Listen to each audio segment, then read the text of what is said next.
स्वागत है आपका। आप देख रहे हैं इंडिया न्यूज में हूं आपके साथ प्रीति सिंह। नजर डालते फटाफट खबरों की ओर। ग्वालियर में प्रेस कॉन्फ्रेंस को संबोधित करते हुए कृषि मंत्री नरेंद्र तोमर ने एक बार फिर से किसानों से बातचीत का न्योता दिया है। नरेंद्र तोमर ने कहा कि किसान यूनियन से बेहद संवेदनशीलता के साथ 12वें दौर की वार्ता हो चुकी है। कृषि मंत्री नरेंद्र तोमर ने कहा कि सरकार किसानों से चर्चा के लिए तैयार है। किसान बताए कृषि कानूनों में तकलीफ कहां है। उन्होंने कहा है कि ऐसा नहीं होता है कि भीड़ इकट्ठी हो जाए और बोला कानून हटाओ। कानून में जो भी परेशानी है किसान उसे सामने रखे। उत्तर प्रदेश के शामली में बत्तीसा घाट के गांव भैंसवाल में मंत्री, विधायकों और दूसरे बीजेपी नेताओं का ग्रामीणों ने विरोध किया है। ग्रामीणों ने केंद्रीय राज्य मंत्री संजीव बालियान के खिलाफ नारेबाजी की। संजीव बालियान शामली पहुंचे थे, जहां बुडियान और कालखंडे खाप के चौधरी समेत गठवाला खाप के बहावड़ी थांबेदार ने भी बीजेपी नेताओं से मिलने से इनकार कर दिया। उन्होंने कहा कि मंत्री, विधायक और बीजेपी नेता अपने पदों से इस्तीफा देकर किसान बनकर उनसे बात करें। संजीव बालियान बतीसा खाप के मुख्यालय गांव भैंसवाल में पहुंचे थे, जहां वो एक मकान में थोड़ी देर बैठे ही थे कि बाहर ग्रामीण जमा हो गए, उनके खिलाफ नारेबाजी शुरू की। पेट्रोल डीजल की कीमतों में हो रही बढ़ोतरी को लेकर कांग्रेस सांसद राहुल गांधी का केंद्र सरकार पर तंज। लिखा, पेट्रोल पंप पर गाड़ी में तेल डालते समय जब आपकी नजर तेजी से बढ़ते मीटर पर पड़े तब ये जरूर याद रखिएगा कि कच्चे तेल का दाम बढ़ा नहीं है बल्कि कम हुआ है। इसके अलावा राहुल ने अपने ट्वीट में लिखा है कि आपकी जेब खाली करके मित्रों की देने में महान काम सरकार मुफ्त में कर रही है। जम्मू कश्मीर में आतंकियों की बड़ी साजिश सुरक्षा बलों ने की है नाकाम। श्रीनगर बारामुल्ला हाईवे पुल के नीचे से आईडी बरामद। सूत्रों के मुताबिक आतंकी आईडी हमले करके घाटी को दहलाने की फिराक में थे, लेकिन सेना की मुस्तैदी के चलते साजिश नाकाम कर दी गई। सीएम ने कहा है कि सरकार की नजर रहती है कि पैसा किसी की जेब से ना निकले, लेकिन सरकार का रेवेन्यू होता है वो जनता के ही काम आता है और साथ ही देश में बाकी प्रदेशों के माध्यम से हरियाणा में टैक्स कम।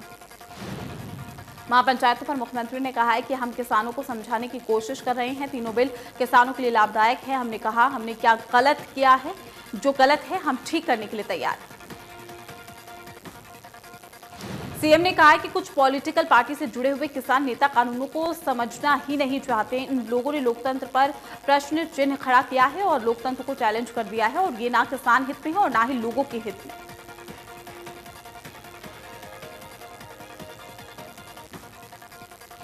किसान आंदोलन पर विज ने कहा है कि आंदोलन शांतिपूर्वक तरीके से होना चाहिए। प्रजातंत्र में सभी को आंदोलन करने का अधिकार है, लेकिन जोर जबरदस्ती से नहीं होना चाहिए।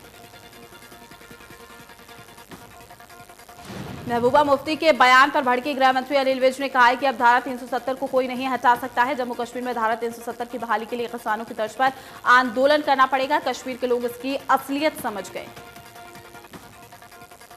निशानेबाज मनु भाकर के साथ एयर इंडिया के कर्मचारियों की बदसलूकी पर गृह मंत्री अनिल विज ने कहा है कि उन्होंने ज्यादती की है, जो उन पर कार्रवाई जरूर होनी चाहिए। पूर्व मुख्यमंत्री भूपेंद्र हुड्डा ने बढ़ते तेल के दामों पर बोलते हुए कहा है कि सरकार का महंगाई पर काबू नहीं है। हुड्डा ने कहा है कि घोटाले और भ्रष्टाचार अपने चरम पर है। सीएम मनोहर लाल ने करनाल की कर्ण लेक पर ही अधिकारियों की मीटिंग ली है। इस दौरान उन्होंने शहर में चल रही विकास योजनाओं की प्रगति के बारे में रिपोर्ट की। उन्होंने नगर निगम में हुए पार्षदों के हंगामे और अवैध कॉलोनी में चले पीले पंजे को लेकर भी अधिकारियों से ही विस्तार से रिपोर्ट मांगी। इस दौरान करनाल के उपायुक्त और एसपी समेत नगर निगम कमिश्नर और कई बड़े अधिकारी मौजूद रहे। पृथला में सर्व कर्मचारी संघ के नेताओं ने अपनी मांगों को लेकर हरियाणा वेयर हाउस के चेयरमैन नयनपाल रावत को मुख्यमंत्री के नाम पत्र सौंपा। कर्मचारी संगठन ने चेतावनी दी है, अगर उनकी मांगे नहीं मानी गई है तो मार्च के महीने में सभी मंत्री और विधायकों के कार्यालय का घेराव कर प्रदर्शन भी करेंगे। विधायक नयनपाल रावत ने कर्मचारियों को आश्वासन देते हुए कहा कि उनकी सभी मांगों को मुख्यमंत्री मनोहर लाल तक पहुंचाने का काम करेंगे। अंबाला के सुल्लर गांव से रविदास जयंती के मौके पर शोभा यात्रा निकाली गई। पूर्व केंद्रीय मंत्री मनोज शर्मा ने शोभा यात्रा में शिरकत की है और रिबन काटकर यात्रा का शुभारंभ किया। ये शोभा यात्रा 11 गांव से होकर जाएगी। पूर्व केंद्रीय मंत्री विनोद शर्मा ने मंदिर में माथा टेककर आशीर्वाद लिया।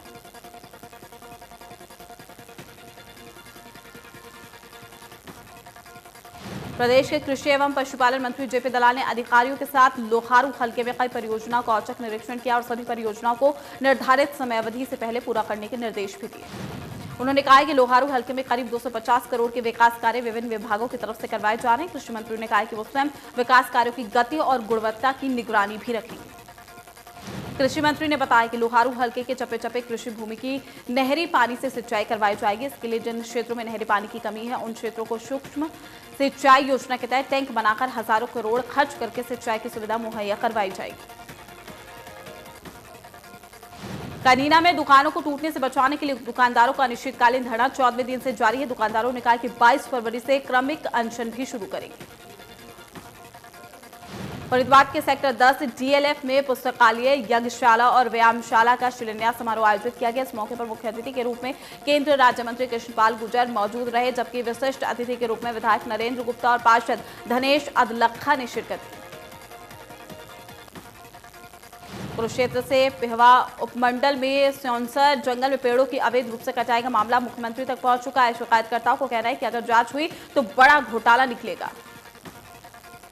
शिकायतकर्ताओं का आरोप है कि 9 बार शिकायत के बावजूद भी प्रशासन कार्रवाई नहीं कर रहा है। शिकायतकर्ताओं का यह भी कहना है कि सेम विंडो में शिकायत के बाद वन विभाग के आला अधिकारी मौके पर पहुंचे। शिकायतकर्ता का यह भी कहना है कि हरा भरा जंगल प्रशासन की लापरवाही के चलते उजड़ गया है। कार्रवाई के नाम पर सिर्फ ट्रांसफर ही हुए हैं। एसएमओ ने बताया कि इस अभियान में लड़कियों पर अधिक फोकस रहेगा ताकि कोई भी लड़की इस दवाई से अछूती न रह जाए।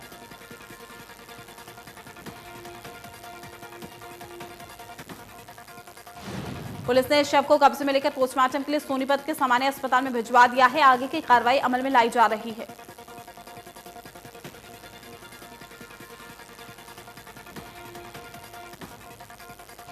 साल 2008 में सोनीपत के कुख्यात बदमाश संजय बुटारा के जिला कोर्ट परिसर में गोलियों से भूनकर हत्या कर दी गई थी। इस पूरे मामले में जगदीश भी शामिल था और उसे कोर्ट से उम्र कैद की सजा सुनाई थी।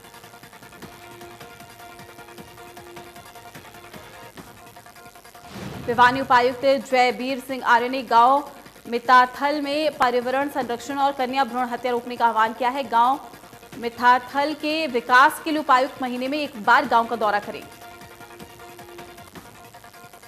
उपायुक्त ने बताया कि सभी गांवों में समान रूप से विकास करवाने को लेकर प्रशासन ने विशेष कार्य योजना तैयार की है, जिसमें अधिकारियों की टीम बनाई जाएगी, जिनको 5-5 गांव दिए जाएंगे और हर महीने रिपोर्ट भी ली जाएगी। कार्यक्रम के दौरान गांव के सरपंच ने गांव के ऐतिहासिक तालाब घडोवा के जीर्णोद्वार के साथ साथ गांव में पीएचसी का निर्माण करवाने और पेयजल संकट को दूर करने की भी मांग रखी। समर्पण निधि अभियान के तहत सिरसा में भव्य श्रीराम शोभा यात्रा निकाली गई है। पुलिस से सजे वाहन पर श्रीराम की सवारी ढोल नगाड़ों के साथ निकली। शोभा यात्रा में सैकड़ों की संख्या में मोटरसाइकिल पर सवार राम भक्तों ने जय श्री राम के नारे भी लगाए। यात्रा का उद्देश्य शहर के सभी राम भक्तों को समर्पण निधि अभियान से जोड़ना है। करनाल में सुखवीर लाठर के निधन पर शोक जताने खेल मंत्री संदीप सिंह पहुंचे। उनके निवास पर परिवार से मिलकर शोक जताकर परिवार को सांत्वना दी। रोहतक के मुंगाण गांव के निवासी संदीप की हत्या का मामला सुलझाते ही पुलिस ने 2 आरोपियों को गिरफ्तार भी किया। पुलिस के मुताबिक दोनों आरोपियों ने मृतक संदीप की पत्नी और साली की मदद से वारदात को अंजाम दिया था। पुलिस ने संदीप की पत्नी और साली को पहले ही गिरफ्तार कर लिया है। डीएसपी ने बताया कि 28 जनवरी को संदीप की लाश एक कार में अधजली हालत में मिली थी, जिसके बाद पुलिस ने मामला दर्ज कर हत्या का खुलासा किया था।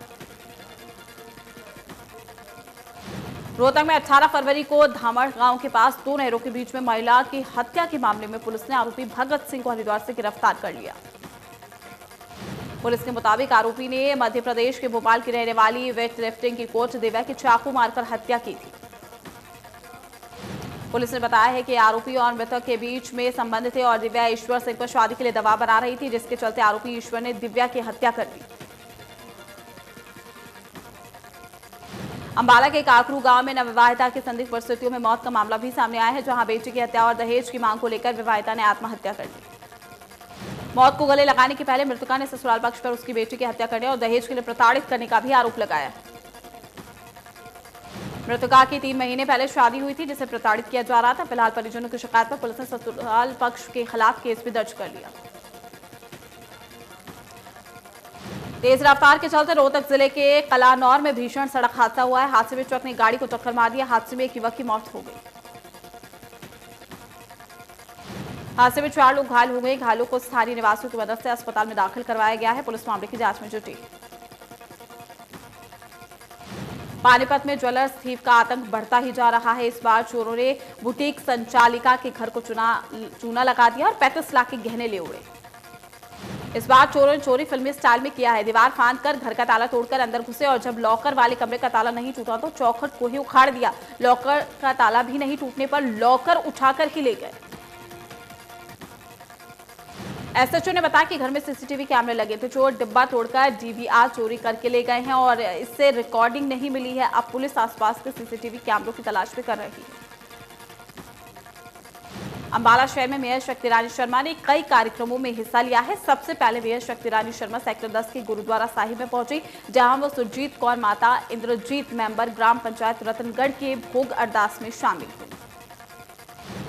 मेयर शक्ति रानी शर्मा ने दुर्गा नगर स्थित खेड़ा में पूजा अर्चना की है, साथ ही भंडारे में शामिल हुई हैं। इस मौके पर दुर्गा नगर वासियों ने मेयर शक्ति रानी शर्मा का जोरदार स्वागत किया। इस मौके पर प्रीति शर्मा, तेजपाल मंगा सहित कई पार्षद भी मौजूद रहे। गुरुग्राम में स्कूलों के अंदर विद्यार्थियों ने बढ़ रहे तनाव को रोकने के लिए गुरुग्राम के सीडी इंटरनेशनल स्कूल में 1 दिवसीय सेमिनार का आयोजन किया और सेमिनार का आयोजन भारतीय शिक्षण संस्थान की तरफ से किया गया। गुरुग्राम मानेसर जमीन घोटाले में प्रवर्तन निर्देशालय ने बड़ा एक्शन लिया है। ईडी ने 286 करोड़ की संपत्ति को अटैच किया है। हाई प्रोफाइल मामले की जांच सीबीआई कर रही है। इस पूरे मामले को लेकर मानेसर गांव के पूर्व सरपंच ओम प्रकाश यादव ने की थी। क्या आपको बता दें कि इस पूरे मामले पर जांच जारी है।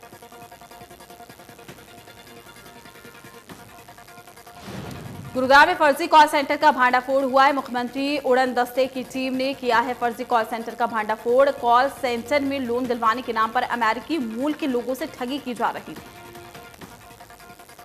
कैथल जिले में हरियाणा कराटे चैंपियनशिप के लिए खिलाड़ियों का चयन किया गया है। इस दौरान समाजसेवी राम प्रताप गुप्ता मुख्य रूप से मौजूद रहे। समाजसेवी राम प्रताप गुप्ता ने कराटे चैंपियनशिप के लिए कैथल के खिलाड़ियों को शुभकामनाएं दी।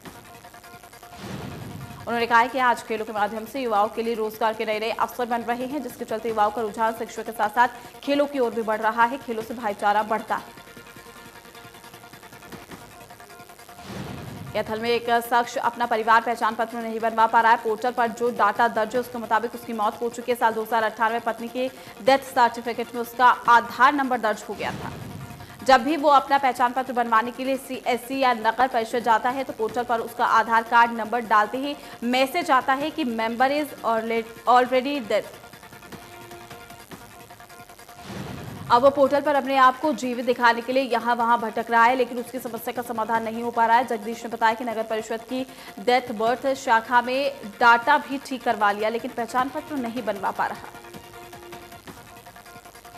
इंद्री हल्के के एक स्कूल की लड़कियों के साथ छुट्टी के समय छेड़छाड़ करने के मामले को लेकर स्कूल में ग्रामीणों ने जमकर बवाल काटा है। ग्रामीणों ने चेतावनी दी है कि अगर दोषियों के खिलाफ ठोस कार्रवाई नहीं की गई, इसके परिणाम ठीक नहीं होंगे। पुलिस ने शिकायत के आधार पर 2 युवकों को विभिन्न धाराओं के तहत भी मामला दर्ज कर जांच शुरू कर दी। गांव के सीनियर सेकेंडरी स्कूल में पढ़ने जा रही लड़कियों के साथ 2 युवकों के द्वारा आते जाते हुए लड़कियों को छेड़छाड़ करने का मामला काफी दिनों से चल रहा था। किसानों को एमएसपी का पैसा सीधा किसानों के खाते में भेजने पर कुरुक्षेत्र के आढ़तियों ने विरोध किया है। आढ़तियों का यह भी कहना है कि सरकार के तुगलकी फरमान से आढ़ती बेहाल होंगे। आढ़तियों का कहना है कि केंद्र में जब से बीजेपी की सरकार आई है, हर रोज नए नए तुगलकी फरमान से जनता तंग आ चुकी है। सरकार के तानाशाही रवैये से आढ़ती बर्बाद हो जाएंगे। झज्जर के माता गेट मोहल्ले में रहने वाली एक विवाहिता ने फांसी का फंदा लगाकर आत्महत्या कर ली। मृतक के परिजनों ने ससुराल वालों को दोषी ठहराया और उसके खिलाफ हत्या का मामला भी दर्ज कराया। डीएसपी ने कहा है कि फिलहाल शिकायत के आधार पर मामला दर्ज कर लिया गया है, लेकिन मामले की जांच के बाद जो तथ्य सामने आएंगे उस आधार पर कार्रवाई की जाएगी। नारनौल में पेट्रोल डीजल के बढ़ते दाम और 3 कृषि कानून के विरोध में कांग्रेस नेता ने सुभाष चंद्र बोस पार्क में बैठक कर विरोध प्रदर्शन किया है। पार्टी के जिला प्रभारी सुरेश गुप्ता और पूर्व स्वास्थ्य मंत्री राम नरेंद्र सिंह की अगुवाई में प्रदर्शन हुआ। कांग्रेस पार्टी के नेता और कार्यकर्ता नेताजी सुभाष चंद्र बोस पार्क में विरोध प्रदर्शन करते हुए महावीर चौक पर भी पहुंचे और राव नरेंद्र सिंह ने 26 जनवरी को दिल्ली के लाल किले पर हुई घटना की निंदा की।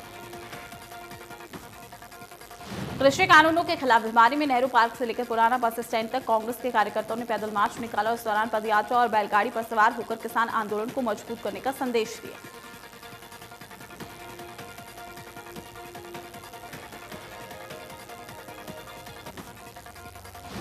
कांग्रेस के इस पैदल मार्च में शामिल हुए नेताओं ने कहा है कि जब तक केंद्र सरकार तीनों कृषि कानून को वापस नहीं ले लेती है, तब तक किसानों के हक में इसी तरह आवाज बुलंद करते रहेंगे।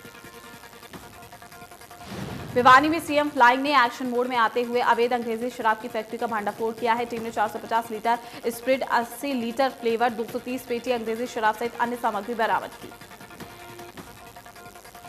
सीएम फ्लाइंग इंचार्ज इंस्पेक्टर आजाद ढांडा अपनी टीम के साथ बामला गांव पहुंचे और छापेमारी की, जिसके बाद वो गांव निणान तक पहुंचे। कोसली में शहीद परिवार के साथ मारपीट के मामले में इंडिया न्यूज हरियाणा की खबर का असर हुआ है। इस पूरे मामले की जांच एसडीएम को सौंपी गई है। वहीं विधायक लक्ष्मण सिंह यादव ने कहा कि दोषियों पर कड़ी कार्रवाई की जाएगी। शहीद स्मारक के सामने बन रहे बस शेल्टर का शहीद का परिवार विरोध कर रहा है, जिसके चलते शहीद का परिवार धरने पर बैठा था। इस दौरान पुलिस पर आरोप है कि उसने न सिर्फ शहीद परिवार के साथ मारपीट की, बल्कि शहीद की वीरांगना के साथ बदसलूकी भी की। शहीद की पत्नी मंजू ने आरोपियों पर कार्रवाई की मांग की है, साथ ही चेतावनी दी है कि अगर आरोपियों पर कार्रवाई नहीं हुई तो वो शहीद का सम्मान लौटा देंगे। कृषि कानूनों के खिलाफ किसानों का गुस्सा शांत नहीं हो रहा है। कई दिनों से किसान आंदोलन जारी है। यूपी के बाद अब हरियाणा में किसानों ने अपनी खड़ी फसल को नष्ट करना शुरू कर दिया। जिनके गुलकनी गांव में 2 एकड़ में गेहूं की खड़ी फसल पर ट्रैक्टर से जोत दिया, जिसका वीडियो सोशल मीडिया पर वायरल हो रहा है। किसान महापंचायत में राकेश टिकैत ने सरकार को अल्टीमेटम देते हुए कहा था कि किसान अपनी खड़ी फसल को जोत देंगे, लेकिन वापस नहीं लौटेंगे।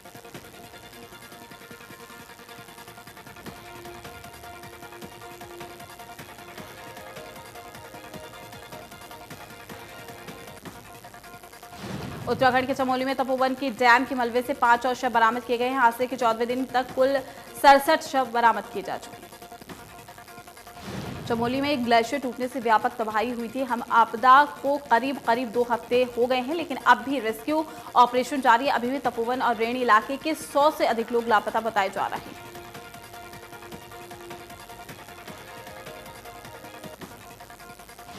उत्तर प्रदेश के प्रयागराज जिले के बसवार गांव पहुंची कांग्रेस की महासचिव प्रियंका गांधी को मछुआरा समाज की महिलाओं ने रो रो कर अपनी दास्तां सुनाई। उन्होंने कहा कि पुलिस ने घर में घुसकर औरतों और बच्चों को भी बेरहमी से पीटा, घर में तोड़फोड़ की और आग भी लगा दी।